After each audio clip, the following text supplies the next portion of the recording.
But I don't think there's any question. The Senate is under attack. Was under attack. Kung tututukan kita ng baril, papasukin ko bahay mo na may baril ako. Nag-warning shot ka, pinutukan kita pabalik. Is it not an attack? Sorry but I don't think there's any question. The Senate is under attack. Was under attack. All of you, your lives were in danger last night. I know it's your job to ask a question. But you will tell me, pagka may nagpaputok na warning, hindi under attack yon? My God. We're a democracy. This is the Senate of the Philippines. Please naman. Di ba? Yeah. What do you think happens when there's no democracy? Who's the first casualty? The media. Wala nang media kapag wala. Di ba? Pag sinabing kami muna nagpaputok, umatras sila, or security guard ng GSIS yun, di sabihin nyo, baka ito ay gawa-gawa lang, baka ito ay drama. Pero nagko-focus kami dito, hinihintay namin articles of impeachment, nakita nyo naman lahat ng pangyayari. Napakagaling ko naman mag-orchestrate ng lahat na yan. Kaya kong papuntahin dito mga armadong grupo.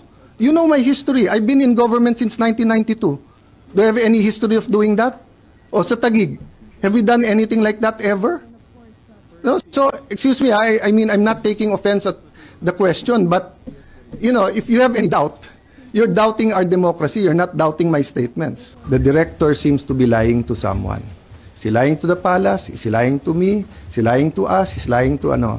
So, ayusin niya muna sarili niya. Number one, sa 5 sinabi ni director, 6 ang mali. Okay? Sinabi niyang ibibigay niya warrant, sabi niya ibibigay niya yung report, sabi niya, papakita niya na hindi sila yung gumulpe. Sinabi niya na hindi sila nag-i-inspection ng mga kotse. Tapos sinabi niya pa ulit-ulit yesterday, walang NBI sa Senado. PNP na mismo nagsabi. So ang problema, the director seems to be lying to someone.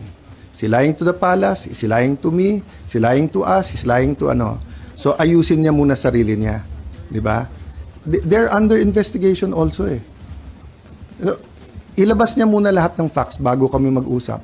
Pero as far as you are concerned, sir, pag protective custody, meron bang gano'n na tungkol? What does protective mean? Pro-protectionan mo. Oh. Pag ayaw mo na yung protection ko, arestuhin kita. Di ba? So pag kayo sa media pumunta dito, sir, seek sanctuary, bakit? Sabi nila police, pero tingin namin hindi police, huliin kami.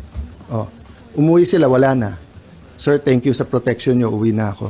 Oh, hindi naman to korte. Na yung korte kasi, pag sinabing under the custody, instead of bail. Di ba? So, instead of bail, pupunta doon. Long story short, kinonfirm ng Sergeant at Arms that he's no longer in the building. I'm waiting for the complete incident report, anong oras umalis.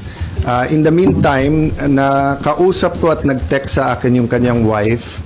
And I told her naman na I will papaabot ko sa Filipino people and sa 13 yung kanyang message. So sa 13, sabi niya, sana wag sayangin yung sakripisyo na ginawa ni Senator Bato. She hopes that we stick together. Tapos eto sabi niya sa akin, good PM sir, in behalf of my family, we would like to thank you and all the other senators for all the support you have done for my husband. At the same time, I'd also like to ask for forgiveness for all the confusion and havoc it has created in the Senate.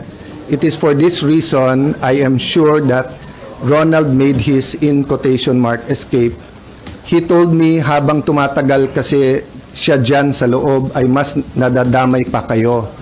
Alam naming hindi lulusubin ng NBI, CIDG, and police o sino pang mga militar ang Senate kung wala siya sa loob.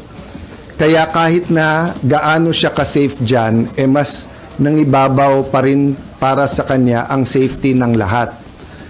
Nung umalis ako ng Senate 9 p.m. para umuwi kami sa bahay, last namin na pag-usapan, dyan muna siya mag-stay put. Dyan, yung stay put lang raw siya dyan sa loob kasi safer for him. Total may 72 hours TRO. Nagulat at natakot na lang kami for his safety nung narinig namin na sa labas na siya. Wala sa plano but knowing him, I am sure he took the opportunity nung nagkaguluhan at nagkaputukan na. Pasensya na po, sir. Mahaba message ko, etc. Na, I really do want to thank you and ask for your forgiveness and understandings. Ito lang ang paraan, hoping you find time to read this message, no? So what I did is I also asked the secretariat. They gave me a report.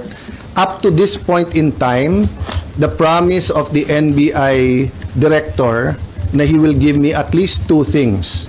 One, a copy of the warrant officially transmitted, because he told me in front of the other senators na sa kotse lang niya, three senators were asking na ibigay na niya sa amin, but he looked at me and said, "Sir, pwede bang formal ko na lang i-submit tomorrow?" So that was Tuesday. It's Thursday, we still don't have it. And he promised me na ilalagay namin under his custody yung Shyam, pero magre-report ka agad about the manner that they tried to arrest Senator Bato, and number 3, in connection with number 2, report dun sa ginulpi nilang isang member ng OSAA. Still zero report from the NBI. Before the break, alam nila may hawak akong 14. Hindi dapat ako. It was someone else. Oh, anong ginawa nila? May ginawa sila para hindi kami umabot ng 14. Oh, but what is the other side doing? We will assume that, 'di ba? Sabi nga nila, manipis ang majority namin. Ang sagot ko lang doon, mas mabuting manipis kaso sa makapal. Majority nga kayo dati, makapal naman. Oh. What do you mean by that, Diba? sir? Sabi niya manipis ang majority namin. Yes, yes. Oh. Because of the 13, Oh, sir. 'di ba? Okay. So, at the very least, ha, yung pinaka-respeto natin sa kapwa senador, makapasok ka, you can use the facilities of the Senate, hindi ka sinusundan ng CCTV, hindi ka trinethreaten, hindi nag-iimbento ng mga accusations sa kapwa, 'di ba? Hindi tinatakot yung kasama mo sa majority. That's why I said nga, statesmen like sana, nagpalit, let's move on. Pero sa ginagawa nila ngayon, parang pinipilit nilang magsalita kami kung bakit tumagal ang palitan ng leadership. So, kung papalitan nila kami, all they have to do is go upstairs. Nung natalo ako kay Senator Pimentel ng 2016, nag-dinner pa kami kasama si PRRD with Senator Soto, Senator Lacson. I think Senator Pimentel was there. Nagkamayan pa kami sa Malacanang bago. Then I didn't go to the SONA. I didn't go here. Sa SONA na ako pumunta. Oh. Nung nagpalit at naging Senate President si Senator Subiri, wala namang problema eh. Nung umakyat kami ni Senator Escudero, pinakita sa kanya, mga boss, may pirmahan. Yakapan pa kami. Siyempre may konting sinong bumaliktad, sinong ganon. But yun, private lang yun. Di ba? So, nung pumalit si Senator Soto, ang umakyat napaka-close pa sa amin. Umakyat kay Senator Cheese. O siya pa nag-oath eh. Oh.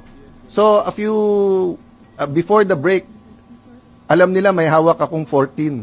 Hindi dapat ako. It was someone else. Oh, anong ginawa nila? May ginawa sila para hindi kami umabot ng 14. Oh, so ngayon, choice nila kasi hindi namin sila atrasan eh. Pero sana isipin nila yung mga pulis na sa labas. Sana isipin nila yung oras nyo sa news. Would you rather be reporting on inflation, on tourism, on gas prices, 'di ba, on education, on the super El Nino? Or would you rather keep talking about Bato? 'Di ba? Wala naman sine si Bato eh. Hindi naman box office yung kay Bato. So may legal issue. So let the court decide. Can't we move on from that? Sir, categorical. Di ba? What will you do